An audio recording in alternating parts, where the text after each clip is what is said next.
Welcome to the Slop Temple. We pray this video helps. You begin by positioning yourself for control. Move the seat, mirrors, and steering until gauges and blind spots are visible.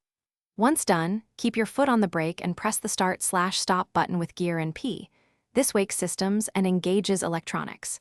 Make sure the dash shows normal indicators, fuel level, brake light, ABS, because they confirm the Everest safety systems are ready. If a warning stays on, investigate before moving. You shift into gear deliberately.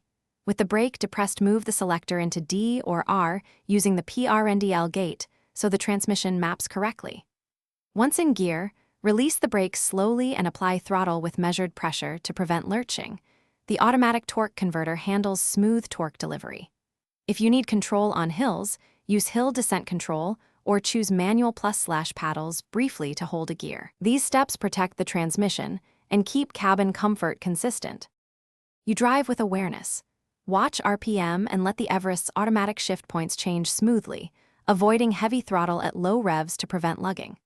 On highways, engage cruise control to maintain steady speed. When descending, downshift or use engine braking to reduce brake wear.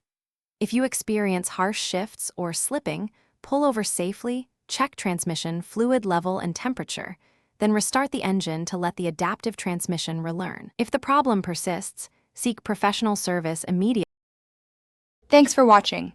Consider subscribing if we helped you.